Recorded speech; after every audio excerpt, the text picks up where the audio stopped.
Sababa, where life takes a spin. Join the fun, let the talk begin. Hello, welcome to Hakol Sababa, and we have a very special guest tonight. Actually, I am the very special guest of Mr. Moshe Feiglin, who is a very famous, well-known personality in Israel. And we're going to find out a lot more about what makes the man tick. And well, let's have you open the discussion and give an introduction. Like, where did you come from? How did you grow up? What got you into politics, and what got you into believing what you believe and doing what you do? Well, I was born in Israel, in Haifa, 62 years ago. I'm an Israeli. Your parents are immigrants. My parents came from Australia before I was born. Originally, my family came from Belarus, White Russia, in the Aliyah Harishona in 1889, and started the first villages up north in the Galil. We have deep roots here in Eretz Israel and also in the Chabad community. My family were some of the first Chabad Hasidim at the very beginning. Some say that I'm a descendant of the Rebbe. It might be true. We have some kind of a connection. The Alter Rebbe. Yeah. However, I was a total private person until the Oslo Agreement came along in the 90s. And when that happened, I started a group named Artzeinu. This is our land, and we fought against Oslo. We brought the method of passive civil disobedience to try to stop this horrific thing that led to the 7th of October. Today, I think we all understand it. And it was a great success. We stopped the whole country, and I could not go back to my private business and private life. What did you do before that? Oh, I had two companies that I started after I finished with the army. I got married already in India when I served the army. I moved here and I built this home in 1993 already. But and I had two companies. One was the first high-rise window washing company in Israel. Wow! It was Rappling and all that. Yeah, I did jewelry exchange in Ramat Gan and buildings like that. Cool. There weren't so many high buildings in Israel, but I was the only one, so I managed to make a business. Today I would make a lot of money with all the buildings. And also I started one of the first high-tech companies with a friend who lives right here. In computers. Actually, it was through a connection with the jewelry exchange. We came up with an idea of how to create a system that will serve them much better than what they had. At the entrance and checking everybody and so on, but everything stopped in Oslo. Was the Oslo when I simply couldn't take it and started to do everything I can to stop it. And the truth is that I still do. I'm in some ways. What I'm doing today is the continuation of what I did then, because then I tried to stop Oslo, and now I'm building an alternative to Oslo. Yeah. I'm running a party named Zehut, Identity. I actually wrote a book right now, Adam Mechapes, Man Looks for Identity. Okay, Adam Mechapes Zehut. Very quickly, I realized that the Oslo process was not about peace, was not about security. And actually, Dr. Ron Pundak, who was the intellectual behind Oslo, said openly that it was not about peace, it was about Israelism instead Judaism of the state of Israel. So it was a conflict of identities. I wrote another book, Milchemet HaChalomot, you can see over there, the War of Dreams. Yeah. What they really tried to do during the 90s is to force the concept of a secular civilian state on the concept, instead of the concept of Jewish state. And you really saw during Oslo and later on that if you more Jewish oriented you are, more against the peace process you are, which is funny because we don't want peace, we want wars, we don't love our children. So of course it was not about peace and war or economy or anything like that. It was about identity. And now after the 7th of October, which is a direct result of Oslo and the disengagement that came 10 years later,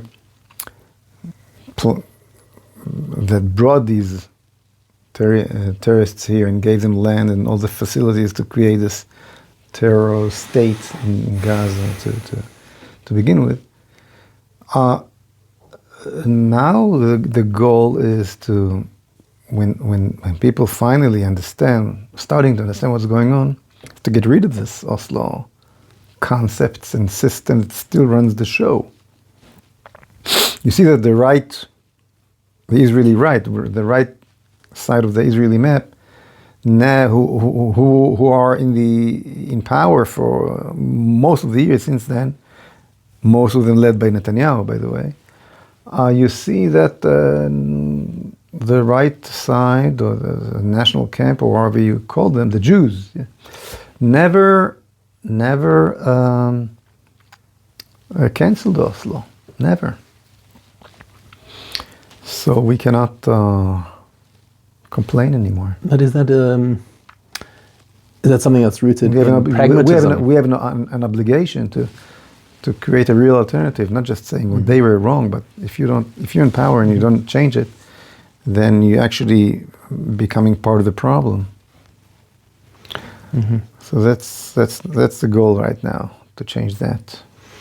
So what does it look like when you change that? You say, okay, we've had one paradigm that's plainly not worked, and as you say, you were screaming about it back in the Oslo days that this is going to bring catastrophe, and everyone was saying, Feiglin making a big noise and calm down.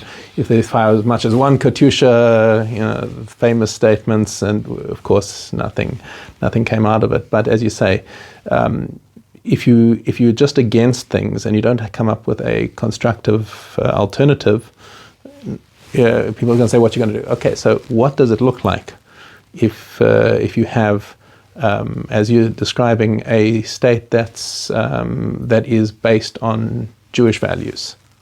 Oh, we have a whole platform.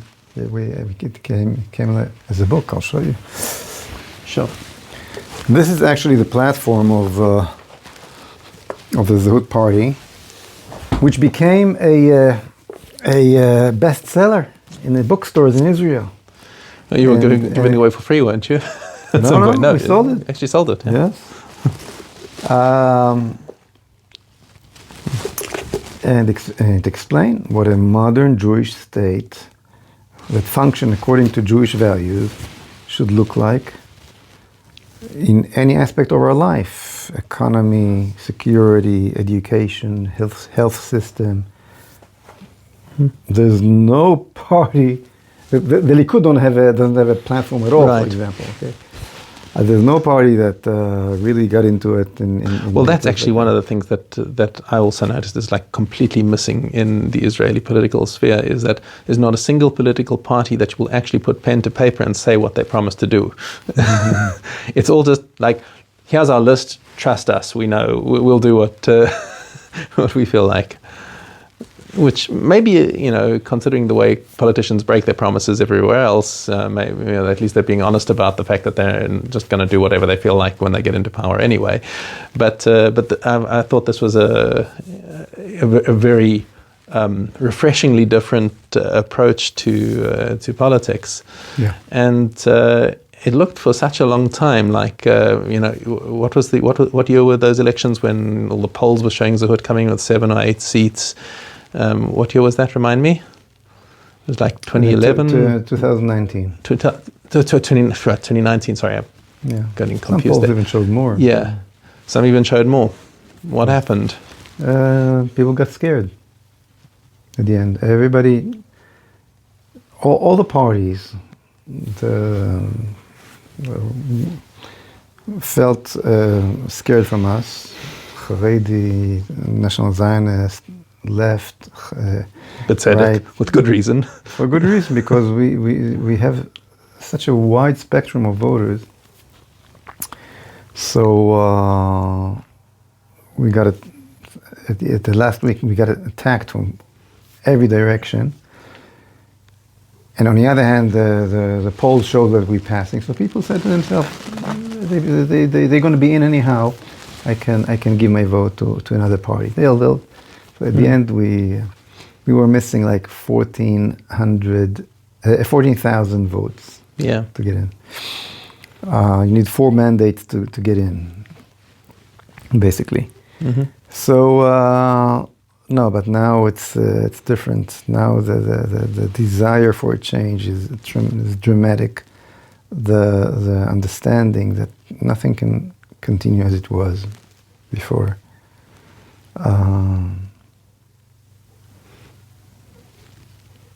That's it. And the Israeli society got such a shock that I believe that they're more prepared for a real change.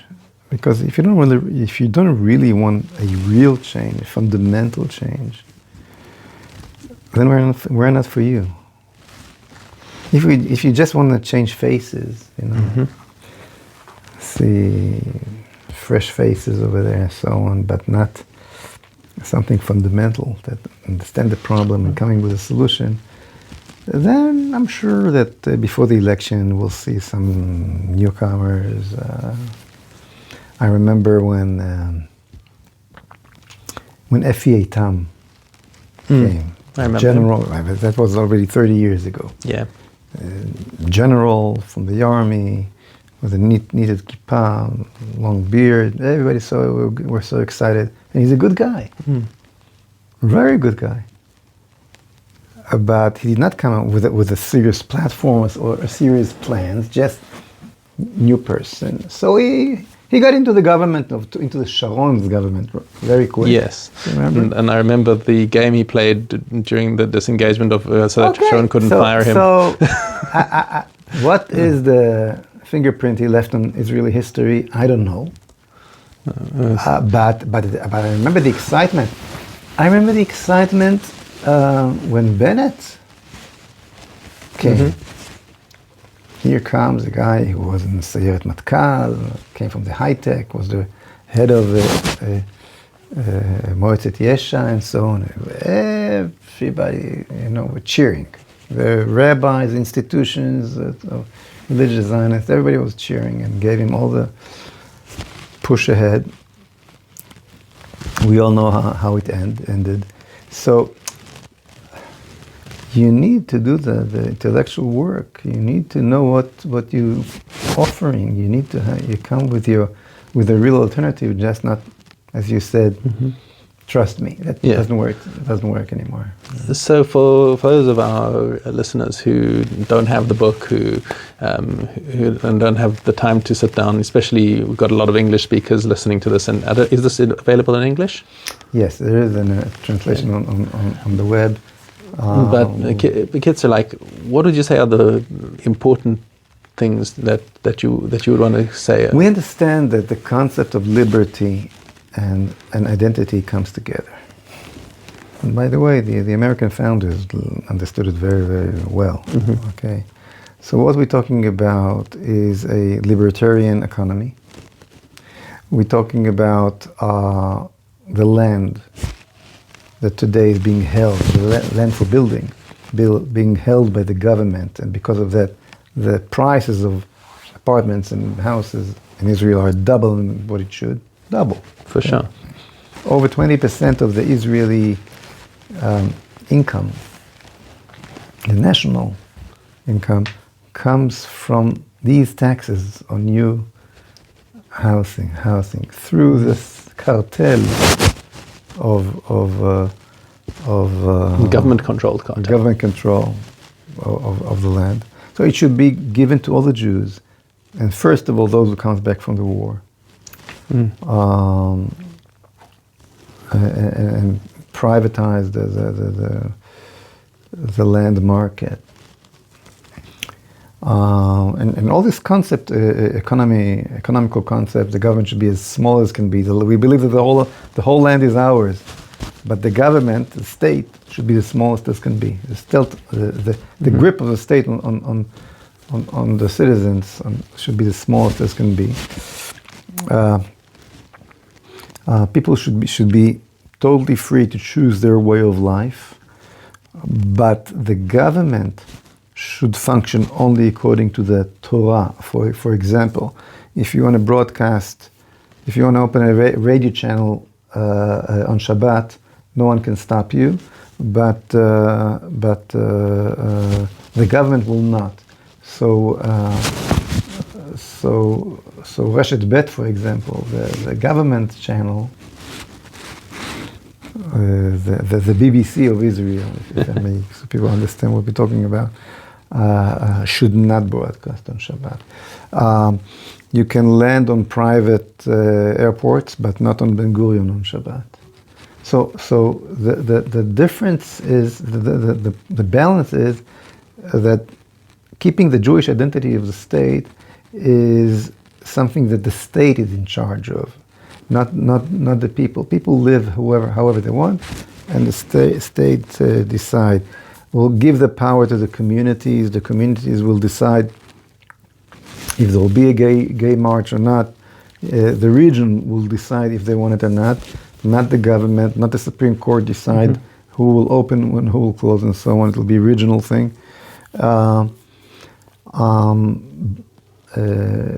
Of course, there will be no Oslo. Every part of the land of Israel that is controlled by the IDF will be part of the state of Israel. No Palestinian Authority. Arabs, What do you do with them? Write about it. Talk about it. The 1,800,000 Arabs in Gaza will find themselves somewhere else, just as Trump just started to realize by himself.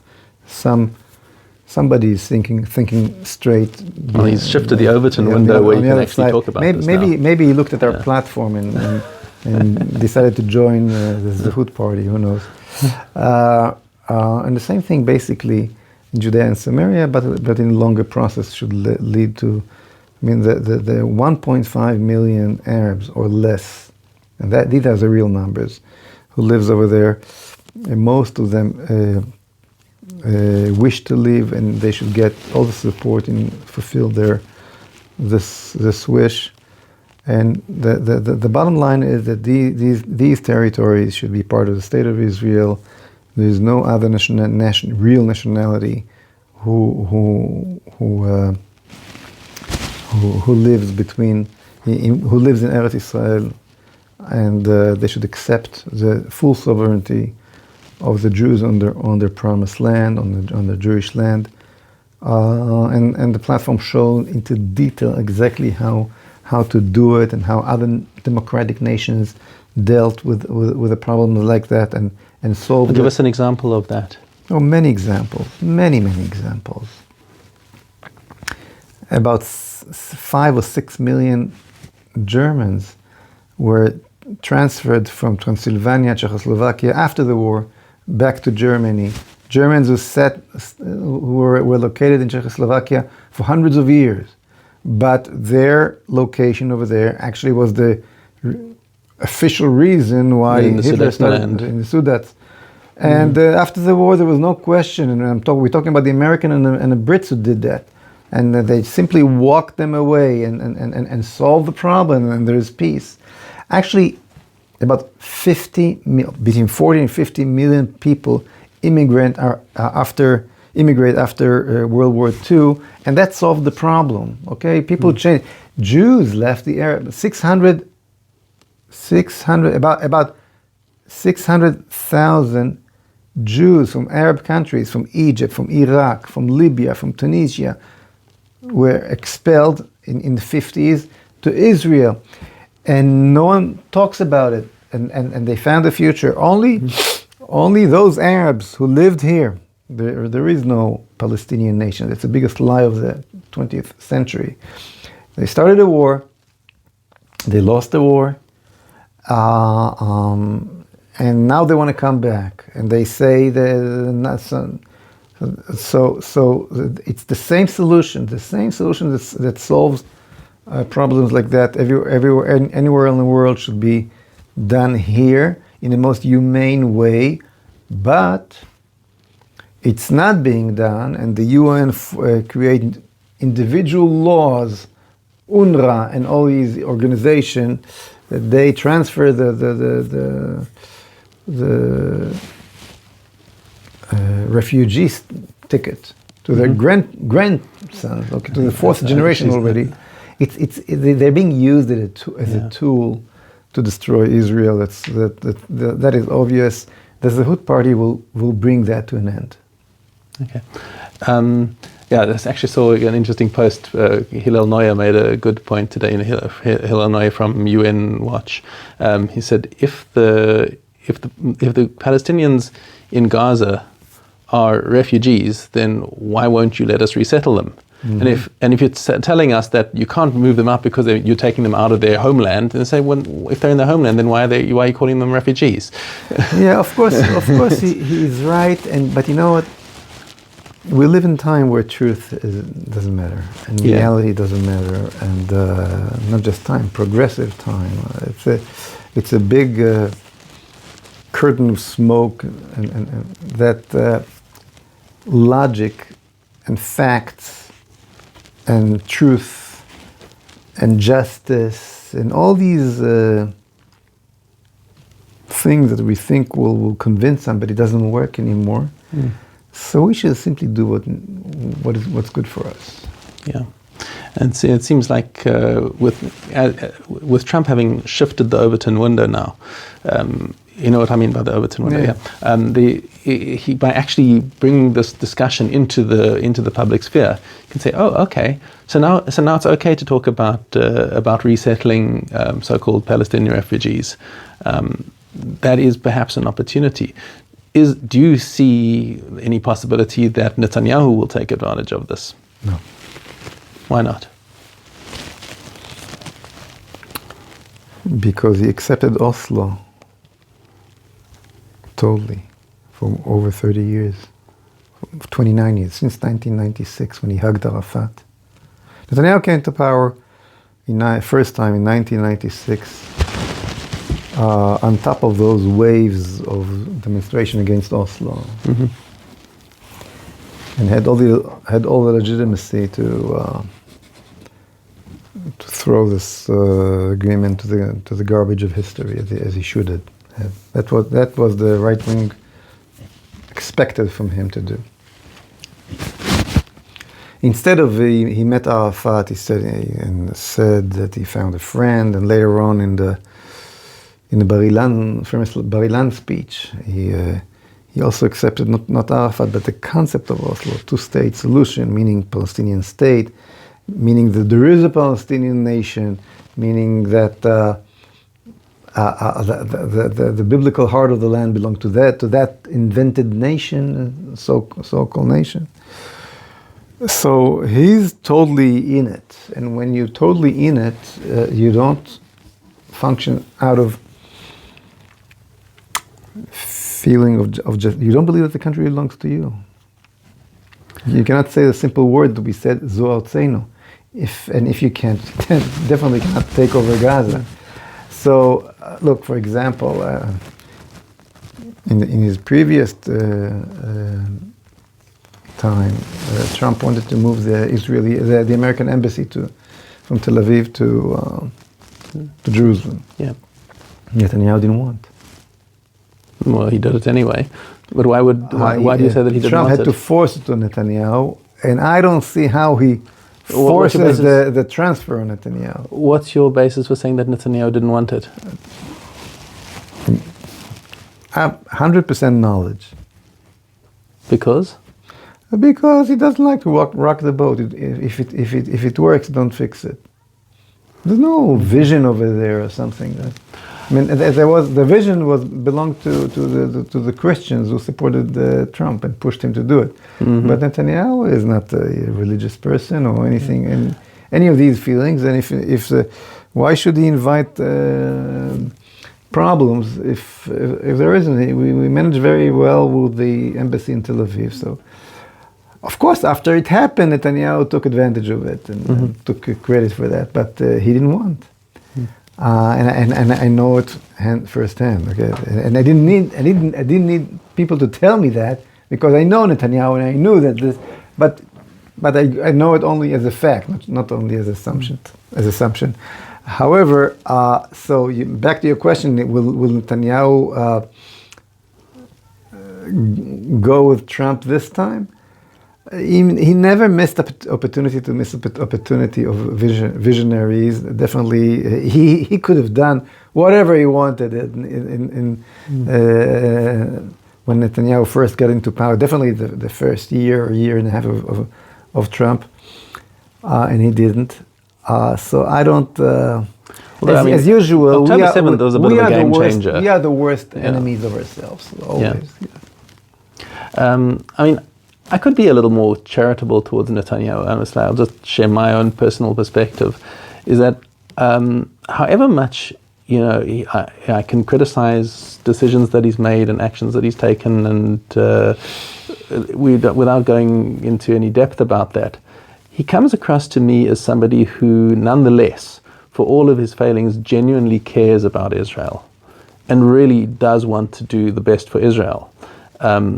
But if there is a limitation, it's perhaps, as you're saying, that he doesn't have a deep-rooted faith, and that's something that perhaps you and I, as people who are Yerei Shamayim, who want to do the right thing by HaKadosh Baruch Hu, do the right thing by the Jewish people. I mean, I think he also wants to do the right thing by the Jewish people, but he doesn't have that underpinning. But for somebody who's on the outside and is like, you managed to assemble quite a coalition for Zehut, from the wildly secular potheads, and really, so there was somebody who was a campaigner against Brit Milah, which was like a very odd sort of bedfellow to bring in, but nonetheless it was a big tent that you were trying to assemble over there of just people who had the same general vision of how to run the country. But still, how do you sell that to an Israeli public that doesn't have that confidence?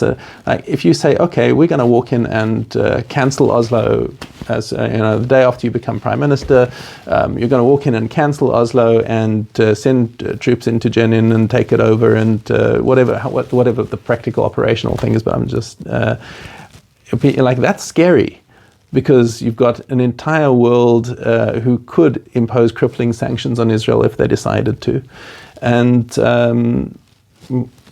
you've already got people who, after October 7th, got even more anti-Semitic.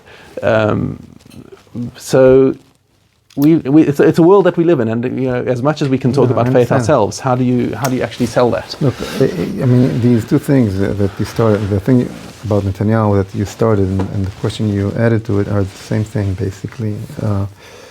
Of course, Netanyahu wants what's good for Israel. I have no doubt about it. And by the way, economically, he did very good for Israel, not as a prime minister, but as a finance minister. Yes.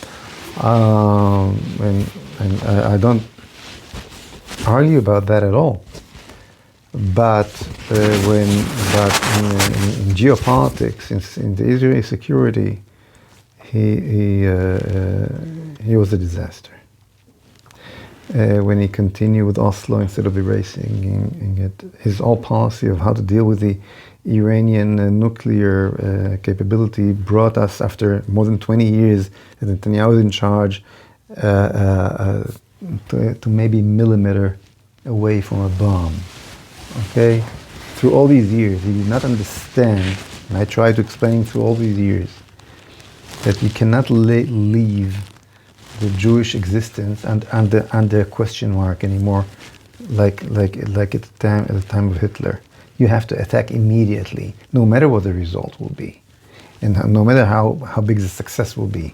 You need to attack. That's why Israel was created. That's why we dragged every VIP that came to Ben Gurion Airport first thing to Yad Vashem, to show why we need the state of Israel. You could not leave the situation all these years to getting to that point. Okay, this is a tremendous disaster that Netanyahu let us look how Begin dealt with that.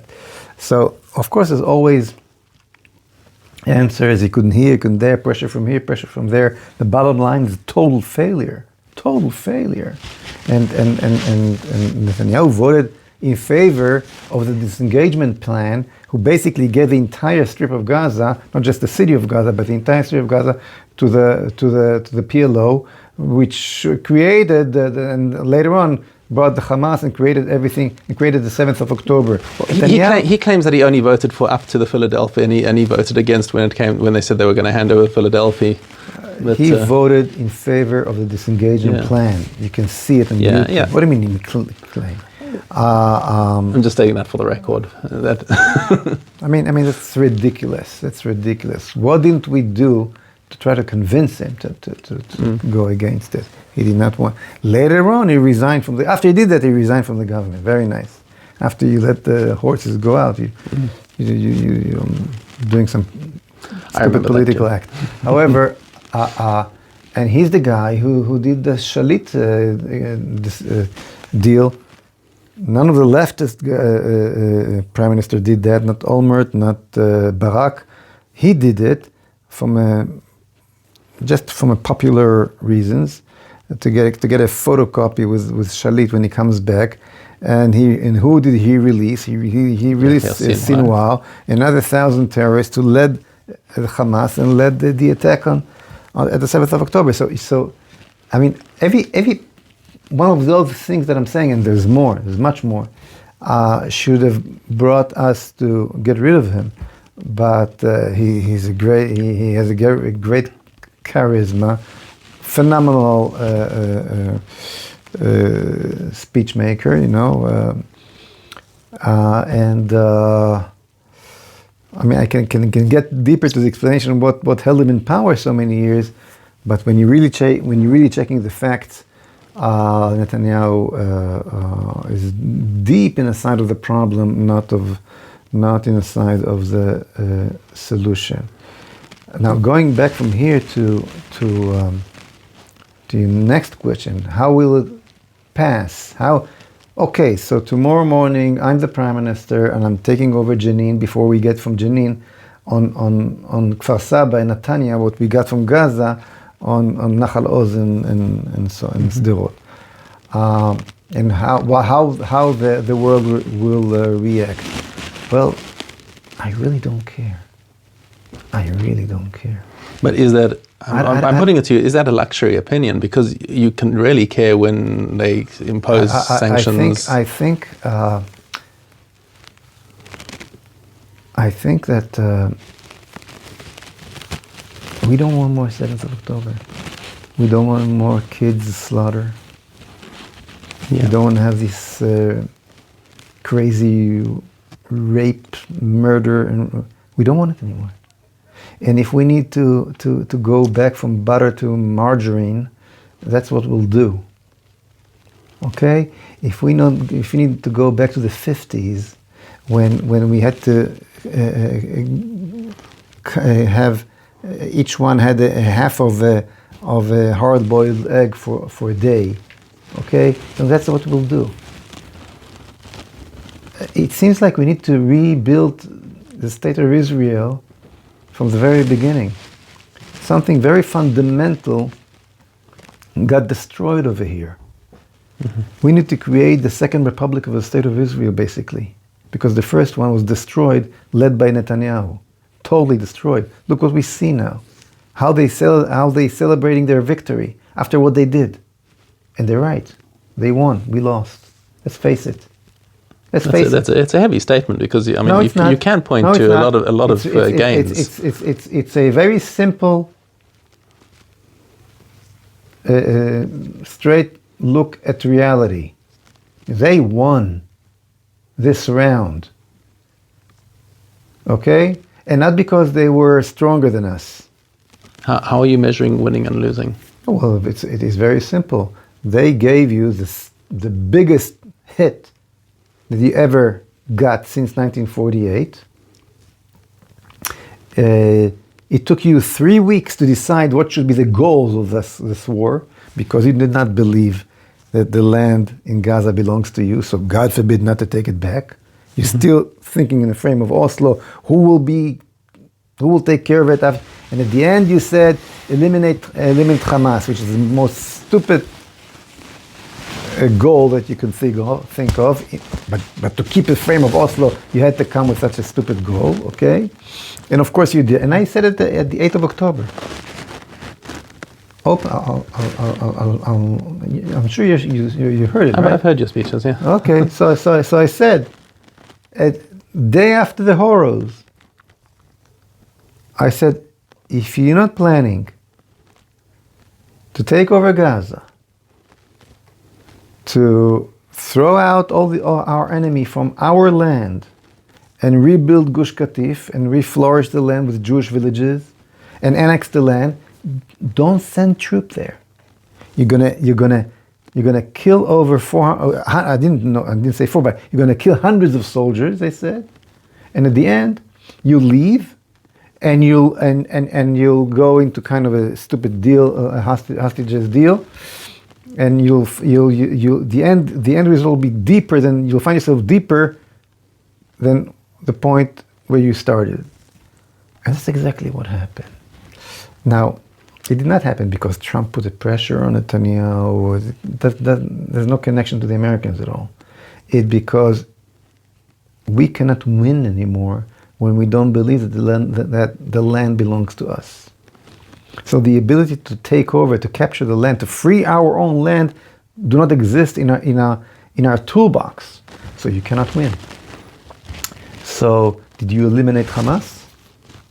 That was the goal of the war, no? Right? You didn't. You take over anything. You're going out, right? Well, they're claiming that they're maintaining the right to go back afterwards. Well, the only thing you did, you destroyed half of the houses in Gaza, and you killed Sinwar and other commanders, and what? So there was just a survey now that Sinwar is the biggest hero of the Arab world now. 80% of the Arabs think he's the new Salah ad-Din. Okay. Okay, so that's their problem. Qatar will build the houses again, and Hamas is bigger now, just as it was at the beginning of the war. So who won the war? It's kind of their problem if they want to do a victory dance on the ashes of their civilization. Something that belongs to you. Mm-hmm. Okay. Now, if you want it back, pay me 1,000 shekel. So you pay me 1,000 shekel, and I'm giving it back to you. Who won? You did. So what's the question? Because you're taking that transaction in isolation. If at the same time as you took my thing and you demanded 1,000 shekels, and I came and I burned down your house and I chas v'shalom, slaughtered everyone in your neighborhood and everything that you cared about, but nonetheless you managed to stay in hiding long enough to extract 1,000 shekels from me for my case over there. You can say, yeah, I won. I got the 1,000 shekels, and I'm looking at you dancing on the ruins of your house. Mayor, I remind you that it's not the first one around. The first time it happens, they always get 2.5 houses, more than double of everything that's destroyed from all the world. Arab world and Western world, okay? Everybody's investing in to rebuild Gaza. And people who got killed means nothing for them. Human life means nothing for them. Right. And they're Amalek. Their existence based on destroying you. And they succeeded. So they won. Right. So you understand? I understand that. Yeah. You think that they care about the houses. They don't care about the houses. I personally said that I was like you. I was saying, like, why are we factoring this calculus in? Why we know that the only thing that they care about is land. Right. They don't care if people die. The more people die, the better, as far as they're concerned, both from their side and our side. Right. And in terms of destruction, what do they care? It'll all get replaced. Exactly as we said. I've been making this argument with my friend as well. Said it should have been from the beginning that we don't even bother sending troops in, and we give them an ultimatum: return the hostages. Every day that you don't return them, we're taking over more land, and just take over more and take over more. You don't need to do that. All you need to do is to close the water. But we did that, didn't we? Just for a few hours. That was it. Yes. And the electricity. The water supplies, the solar supplies. Definitely don't send them tens of thousands of trucks, loads with everything you need. So you gave them everything they need to keep on fighting, and then you send your own children. You killed your own children, basically. And sending them into the you yourself tunnels. lost a grandchild. Yes, including my grandson. That is. There's no words to describe it. Okay, it was no war. It was a what's the English word for? What's it in Hebrew? The biggest cheat, sholal, milchemet sholal. It's I don't. The leaders of this country cheated the people. Okay, they didn't mean to win the war from the beginning, and they couldn't. But they couldn't say, we're not going for war, because after what they did, the government has to show that they're doing something. So they fooled around, sending the troops into Jabalia 5 times, take over the same places and going out. Every time soldiers are being killed, and again and again. Because they didn't want to hold the territory. Yeah. I mean, I'm not a military strategist, and I did hear a coherent argument that it was a deliberate change in strategy not to hold the territory because it was more effective in terms of the lines that you had to defend. When you go in and hold territory, now you've created an enclave, you've got a longer perimeter that you've now got to defend if it's not a straight line cutting through. I don't know. I'm not a strategist, but I did hear a coherent argument in that direction. And, like, I don't want to... No. I mean, they can sell this bullshit to you, maybe, not to me. Sorry. You're more of a military person than I am. No, you don't even need to be a military person. As I told you, all we needed to do is shut off the water, and after 3 days, if you want a cup of water, you come out with one of the hostages. That's all. That's all. To win the war in a week. Yes. In 1967, it took a day, less than a day to take the whole Gaza Strip. This Julani guy, okay, it took the whole Syria in 11 days. Yes. Just with some Toyota cars and Kalashnikov. So you want to tell me that the whole IDF could not, if they wished to live, to take over the Gaza Strip, they could have done it quickly, okay? They didn't want, so they played hide and seek with Hamas, with our soldiers' blood. But there was a lot of discussion about exactly that, about turning off the water. Why didn't they? Basically, Netanyahu and the army choose to accept the full govern of the Americans over the whole situation. think it would have been different if Trump had been in there at the time? No. They would have invented that pressure anyhow. They wanted to lose? They didn't want to go back to Gaza. And winning meaning going back to a full control on Gaza. Going back to Gaza meaning the end of the Oslo process. The Oslo process is what brought the whole layer of leaders in the army and in politics and in the Israeli media to power. All they looked to do is to go back to the 6th of October and continue with the same concepts of Oslo. Every year or two, there's a little round in Gaza. They shoot a rocket. We build some walls in the sky with all kind of technologies, Iron Dome and so on. And somehow we managed to keep our nice villa in the jungle. Okay.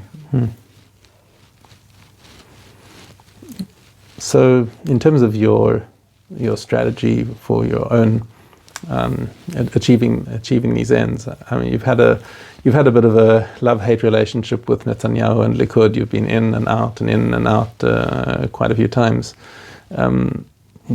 Take us through what made you join in the first place. Why did you leave? Why did you come back? So when I finished with the Artzeinu movement, and I realized that the problem is more fundamental, I started a movement named Jewish Leadership. Manhigut, we understood already in the mid-90s that the problem is not just a personal problem. It's much more fundamental. We should create an alternative, a Jewish-oriented alternative to the leadership of Israel. Because the state of Israel is being led by the concept of civilian state. Zionism tried to create a civilian nation from the nation who represents God in the world, which is, of course, cannot work for a long time. Israeli nation against instead of a Jewish nation, meaning that the Arab civilians and the Jewish civilians are just the same. We're all Israelis, and here we are now a civilian nation. It cannot work with Judaism and Jews. Mm-hmm. But what does it mean to create a Jewish leadership and so on? As we said, we worked on it. I think we came in an answer. And then we looked for ways to create that leadership, and we thought that through Likud it might work, because the Likud is the leading party of the national camp, so it was a Jewish camp, of the Jewish people, right? So we registered to Likud, and we become the biggest fraction in Likud through the years. But then Netanyahu changed the laws, and we found ourselves in square one, and I had to leave. And then I created the Zehut party, and I ran by myself. And because it was such a success, actually, Netanyahu realized that he'd made a mistake, and he had us in. He couldn't work with us and not against us. So we found the way. We thought maybe we'll work together, and we did for a while. And then the war started. At the 7th of October, and I knew from the very beginning that he's leading to a disaster. And I couldn't go against it from within the way I wanted, so I had to leave. So I left about a year ago, and I started my party, Zehut party again. And so far, many people are joining. It's a rising power for sure. The podcast, how are you measuring this? It's hard. I go to basically podcasts because the change we offer is so fundamental. You cannot just throw in the air. You have to explain. And the ability to sit in a podcast of an hour or two gives you the opportunity to explain it. And I got to way over a million Israelis this way. Yeah. And people are It's the new media. longing. That's right. People are longing for the new message, and not only religious, and not even only right wingers. It's amazing what's happening. Well, I mean, October 7 is a major red pill day, because I just out of interest, I was looking at the results of the elections for the 25th Knesset of all the yeshuvim around the Gaza Strip. Like the first right-wing party on the block was the Likud, invariably in all these places, and in no place did it get more than 15%. Yeah. Everywhere else was Lapid and Meretz and Labour and absolute. These were the most left-wing of left-wing yeshuvim, and they were the ones who got it the worst, and it was. Yeah. I mean, what a horrible red pill! What a horrible way to get the red pill. But I kind of feel like this. It's a transformative moment for us as Jews, for us as Israelis, that when it's finally smacked us in the head that Oslo was a failure, and Oslo was the worst catastrophe that has happened to our people, and we actually, this is a moment where even your most hardened left-winger Shalom Achshav activists are like looking at this and thinking, oh my God, I've been living a lie. Doesn't work with leftists. Never wrong, never lies, and never wrong. But yes and no. Some of them didn't understand. The true believers, we'll say. But a hardcore leftist can never be mistaken, because there's no God, and I'm God. I replace him. It's all about the way I decide it is. There is no reality. I decide what the reality is. And God don't make mistakes, and therefore I don't make mistakes. When you ask a communist, look, you killed, communism killed, I don't know how many, just in Russia, about 50 million people, right? Or in China. So he says, oh, the problem is not with communism. The problem is that it was not done well. I will do it better. Always. Oh, the problem is not Oslo. It was just the implementation. The problem is that you killed Rabin. The problem is you didn't implement it the right way.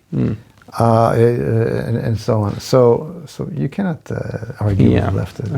I hear that. I mean, not to say that right-wingers don't have our own issues with cognitive dissonance and confirmation bias. No doubt about that. Yeah. But it's not about convincing somebody. It's about coming with an alternative and simply do it. Just as Trump shows us now, he comes. He knows what he wants. Right. And go ahead and do it. And everyone's screaming and tearing their hair out and making do what needs to be done.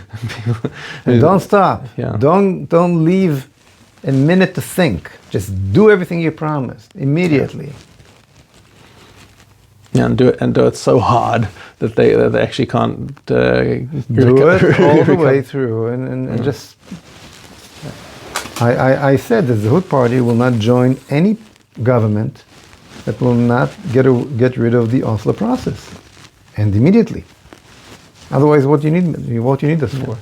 More. We are not more of the same. If you need more, if you want more of the same, we're not for you. Yeah. What do you do with issues like, let's talk about something that's also a pretty hot topic in society right now, is Haredim serving in the army. I'll just throw that as a subject and let you run with that. We think everybody should serve in the army. However, Everybody should serve for a very short period of time, 2-3 weeks. Okay. 2-3 weeks. Yes. Basic training, what they call Rovaish time. In 3 weeks, you can take every yeshiva bocher and learn him how to shoot 3 bullets towards the right direction. And some other basic training that can be done in the yeshiva, without leaving the yeshiva even, okay? Mm-hmm. Besides shooting itself, that you can have a shooting place in Bnei Brak, okay? Strictly kosher, with their own rabbis, with their own commanders. Don't see a woman through the whole process. Go home with your rifle. Have your lock. You will supply you with a safe, and you'll have the rifle. And if something happens, you that got the training can protect yourself. Just like in Switzerland, for example. I'm actually unaware of what the situation is in Switzerland. So now, if you want to continue, because in the army, because you finish with a Torah learning, and by the way, it can be done in Ben Azmanim, not instead of learning, at all. And then, if you want to serve longer in the army, and the army wants you, then you can continue and get good salary for it. And if God forbid a war happens, okay, so then of course, kala mechupata v'chatan mechupato v'chatan mechadro v'kala mechupata. It's nice to say that, but that didn't happen. That should have been the immediate reaction. But as far as the Haredi leadership was concerned, this was still not their problem, and they still fought tooth and nail against conscripting people. I think that in one thing I think they're right. And is that the army is totally washed with the progressive concepts. And you hear generals or ex-generals like Yair Golan, who's saying, "Give them to us, we will teach them again." I mean, they actually want to change them. They're right about that. The Haredi leaders they write about that. Okay, they're not afraid of wars. They're not afraid of fighting. They're afraid of they don't trust.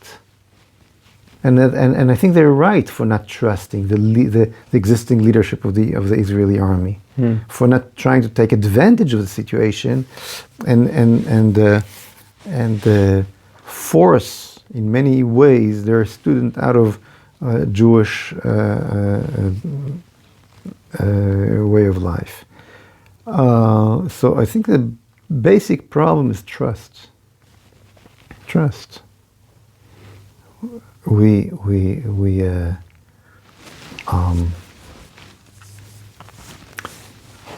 honor, Chabed, yes, honor your way of life. We are not trying in any way to change you. We're giving you everything you need to feel comfortable that what you're doing is only the pure military service and nothing else. When we don't need you, we don't want you. We need you just for that. So you'll do this mitzvah, and it's a big mitzvah, on your free time, not on your learning time, in your own place. We're not going to take you from your environment and from anywhere else. We trust you to give you weapon in your hand. If war happens, of course you can call everybody and quickly train them further to do other things as well, drive trucks and so on. But that's during a wartime. Most of the 99% of the time, there's no wars. Okay, so that's basically the plan of how it should be. Okay, how it should work. For everybody, not just for Haredim, for everybody. So what about Israeli Arabs? What about them? I mean, if we're talking about a state that's democratic, that treats all of its citizens equally, irrespective of their religion, and do you also want to conscript Israeli Arabs, give them the same 3-week training, let them take a gun home? Of course not. Okay, Of well, course how not. do you make the distinction? I'm not going to put a weapon in their hands. What, am I crazy?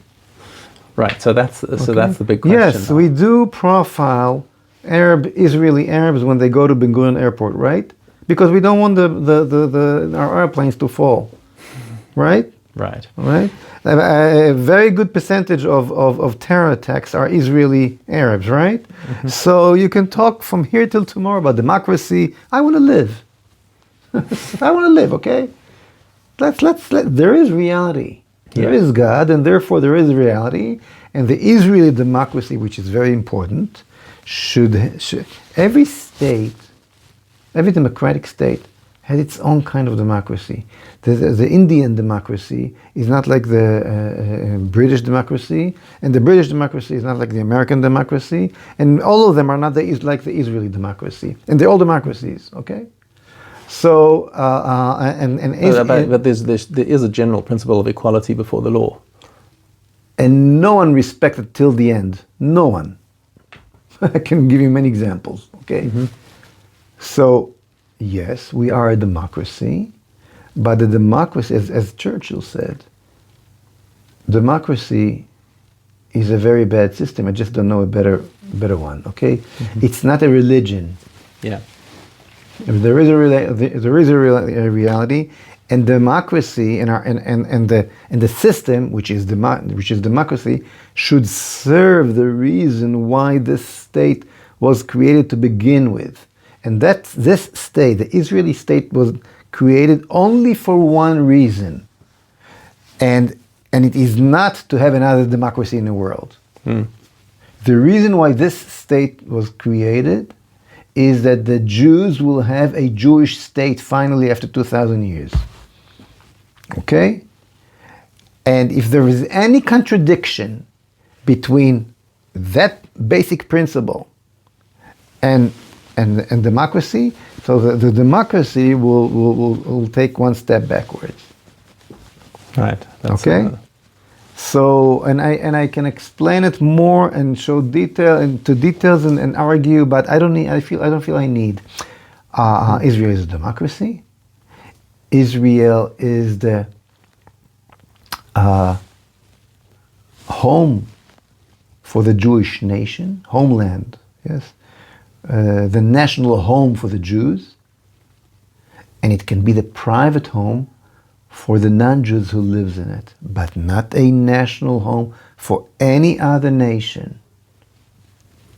Okay? The problem with the Arabs in Israel is they say we are a nation, we are part of the Palestinian nation, and the land of Israel belongs to us, and Israel belongs to us as a nation.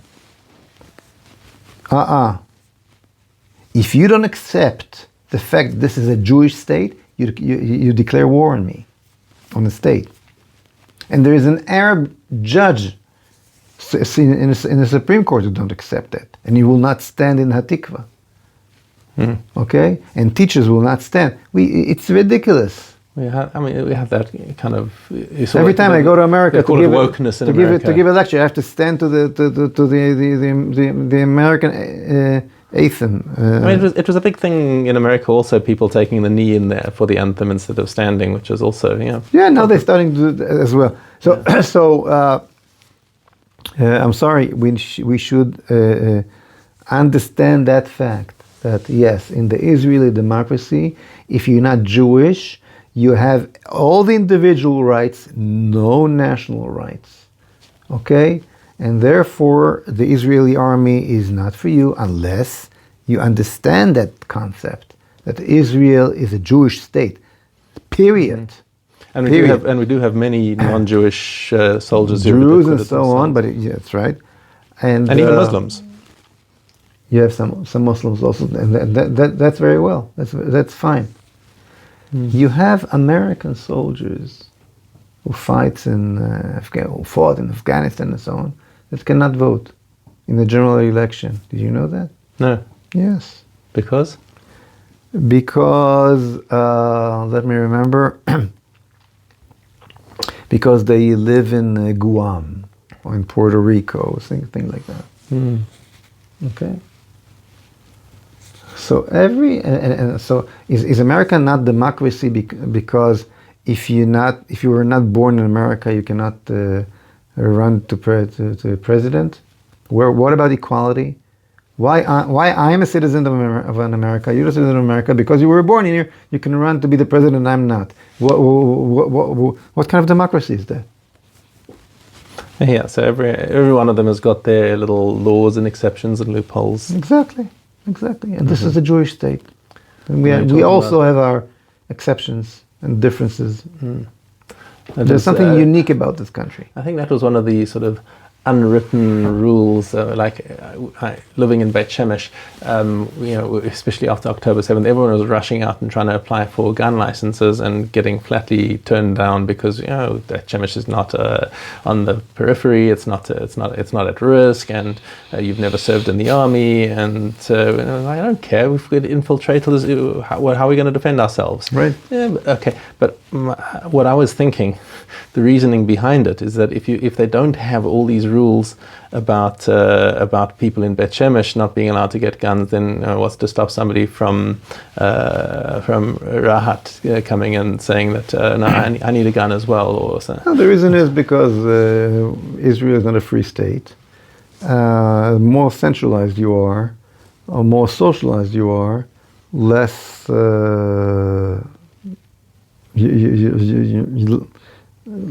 you don't give you don't like people to hold guns and honestly, I wish we were here like America on that subject. I never understood the Second Amendment until after October 7th.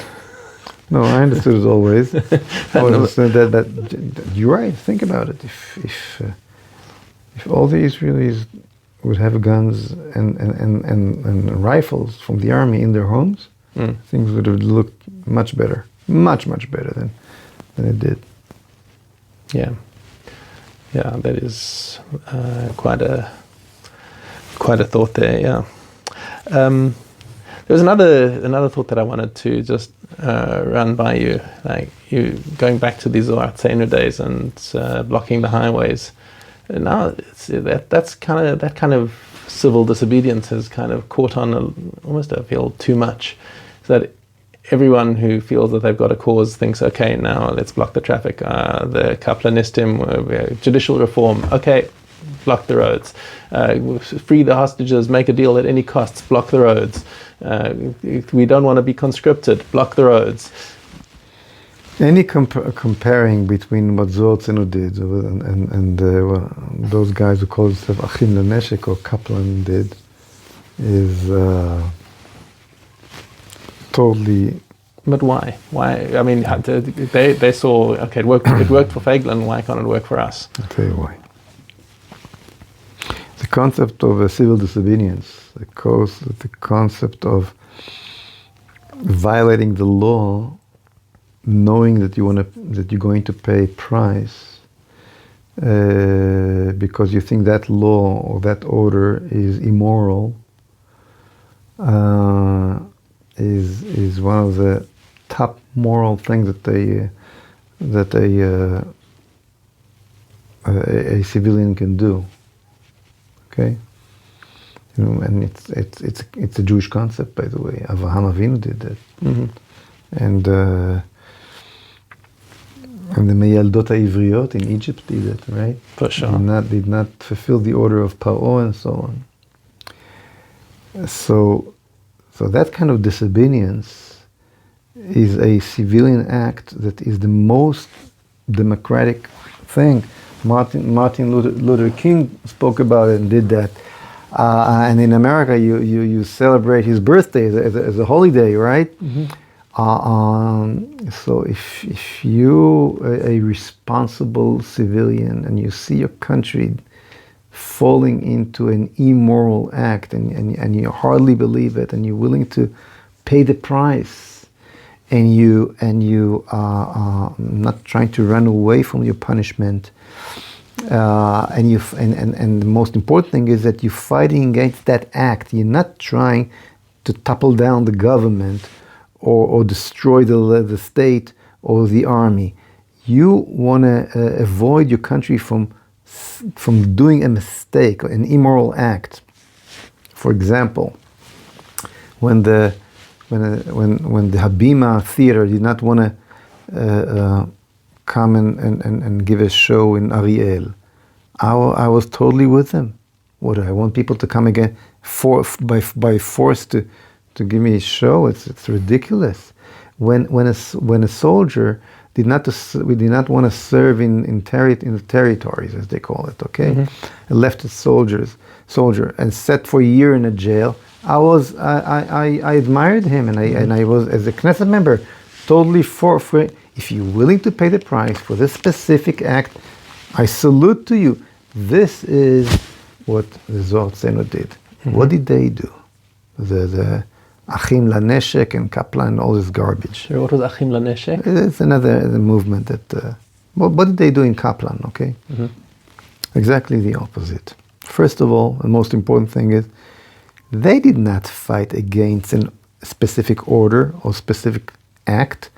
They fought, they stopped the roads, and they convinced soldiers and commanders to stop serving, to stop flying their airplanes and whatever they did, in order to topple the government.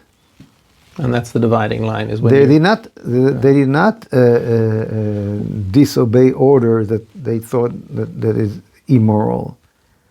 They used the military capabilities, responsibility that was given to them, in order to destroy the army, basically, the army ability to defend Israel, which actually opened the gates for Hamas later on. Mm-hmm. And by doing that, topple the government. This is not civil disobedience. Was your intention? This is treason. Was when you were out blocking the streets of Artzeinu, was your intention just to stop Oslo? To stop Oslo, that's all. Not to bring down the government. Just to stop Oslo. We did not say that the Rabin government is illegitimate, even though, by the way, they did all kind of dirty tricks to get into power and all that. It was against Oslo, not against the government itself. It was against Oslo. Right. You're doing something that is immoral, definitely against democracy. But the irony is, of course, they're defending democracy by trying to bring it down. Yeah. It's a day and night. It's black and white. It's two total different things. But is it's just about the stated aim of the protest? If the Kaplanistim had just gone and said, we believe that this judicial reform is terrible and it's really bad, stop the judicial reform, and they'd stopped short of saying bring down the government, would that have been acceptable? You cannot open the gates for the enemy.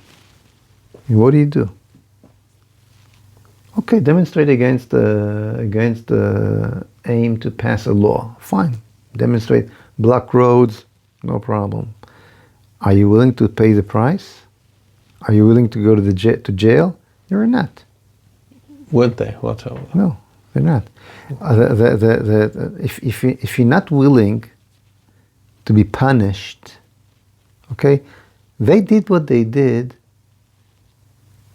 with a combined efforts with the Supreme Court itself, combined efforts with the media, combined efforts with all the elites besides in politics itself, okay? All the elites, the justice system, the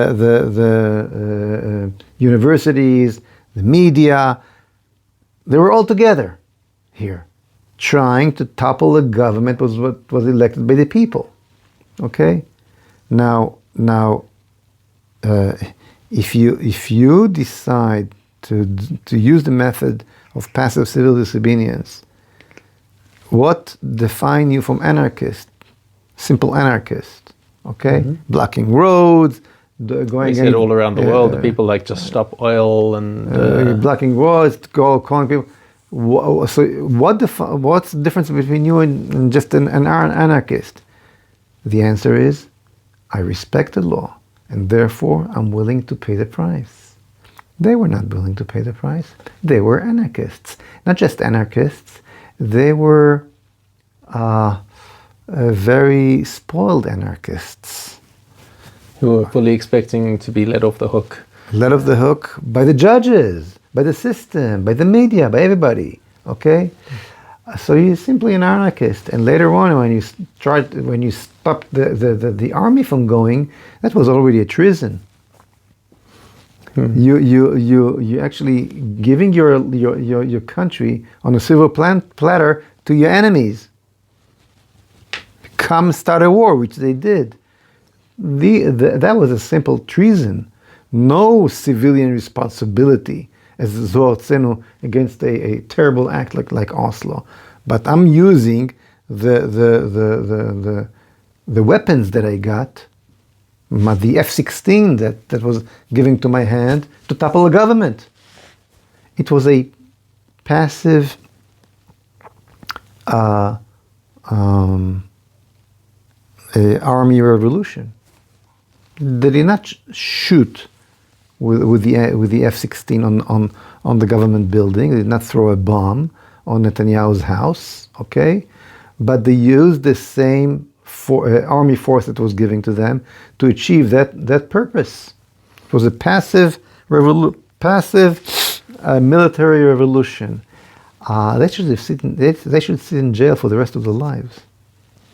And how many people from the army were involved in that? Many stupid people went ahead with them, and none of them were charged for anything. Nothing. I think possibly it might have had to do with the fact that that 7th of October kind of came in the middle of while everything was going on. No. It was the joint forces, joint efforts of all the systems against the government. It was not a revolution from the simple people, the salt of the earth. It came from within. And the army... Ehud Barak was following the Saul Alinsky playbook. Yeah, there's nothing to do with civil disobedience. No, it was clearly orchestrated, and it was a lot of useful idiots being played by people who had a... it was a privileged anarchists. Yeah. Privileged anarchism. That's what it was. What do you think is going to be with with Lebanon and Syria?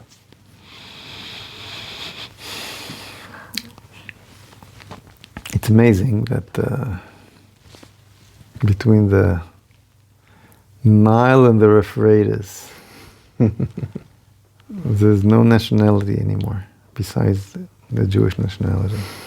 The whole Sykes-Picot agreements that invented new nationalities. They just randomly drew lines in the sand. And yes, so at the end we'll see the land of Israel held by the people of Israel. And Bezat Hashem, we'll see Beit HaMikdash. Amen, amen. It's kind of how, like, even if we don't want it, HaKadosh Baruch Hu kind of forces our hand and pushes us into... We drill all the holes in the bucket, and HaKadosh Baruch Hu fills it up anyhow. Yeah. We're going to see millions of Jews coming, mostly from America. I have no doubt about it. They simply will not find That's also themselves your biggest bucket of Jews is going to be. Yeah, our economy is doing well, which is amazing after the stupid things we did in the Corona time, and now in the war. There is more. I believe there's more cranes for square mile in Israel than anywhere else in the world. Building like Our that. national bird. Israel is the only civilization who has more than 2.1 kids per family. And that's a big one. That's a very big one. So we see miracles that are hiding behind a very hard situation. But we live in a miracle time. And it's an incredible thing that despite October 7th and the aftermath, Israelis are still so positive and so optimistic, which is something about our national character. Something about our Judaism, yes. Yeah. I was saying to one of my friends on a previous podcast, I think it's like our superpower, is that we have this resilience and ability to come back from tragedy, to take whatever it was, that whatever the tragedy was, and turn it into the impetus for something bigger. I mean, you've got a bunch of people who crawled out of Auschwitz, and you gave them sticks and stones, and they fought a war and built a state. And I have the feeling that this October 7th situation is going to be a similar inflection point in our history. I agree. We live in the Israeli society goes through a change of guards, and this rotten layer of leaders who led the army and politics will finally leave. They'll have no other choice. And they're not going to go down without a fight. Oh, Because any politician got there by playing politics. But you cannot stop the historical process. It's determined. We're talking about people at the age of Netanyahu and so on. People like in their 70s, 75, the heroes of the Yom Kippur War. Okay. But that generation is holding the horn of the ox, and the real problem is that they see the new generation, the generation that created those heroes, unbelievable heroes of that war, that are much more Jewish oriented, that their nationality is based on the original concept of Judaism, not this idea of civilian nation. You're talking about the heroes of this war now. Yeah, the heroes of this war. And I mean, people who most of them are religious or traditional, came from religious villages, from settlements. We're going to see a new layer of leadership leading the state of Israel, I believe, quite soon. And I agree with you, and that will fly like a rocket. Something very, very special is going to happen here, but I'm very optimistic.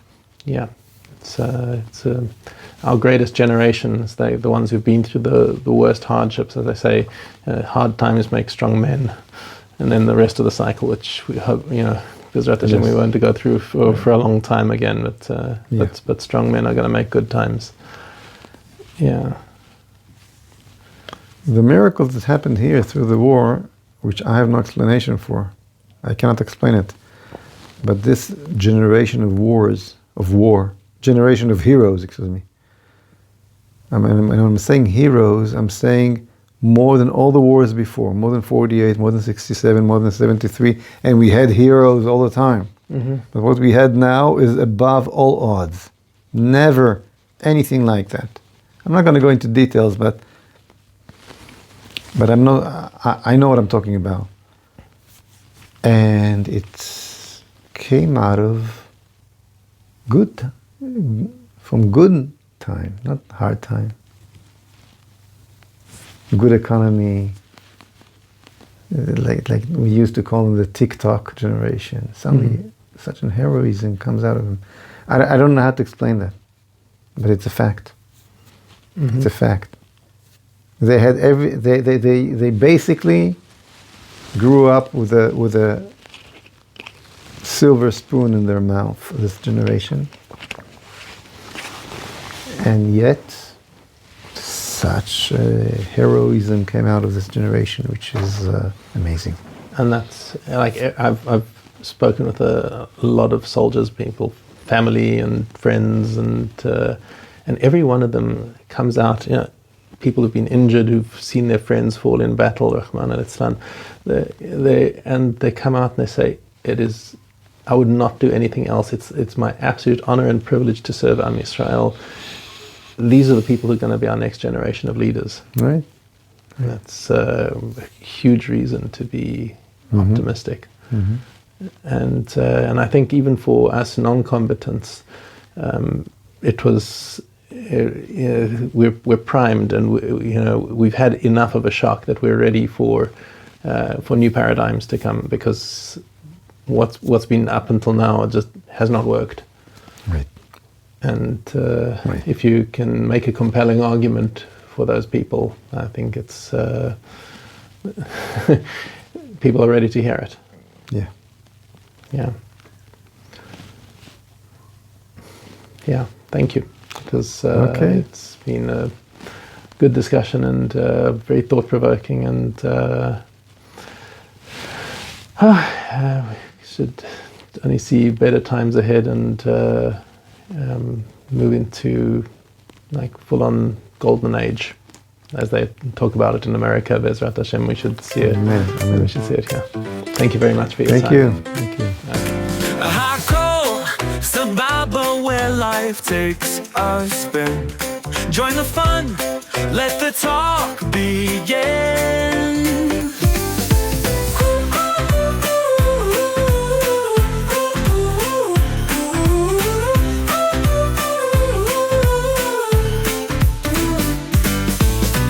Hakol Sababa, where life takes a spin.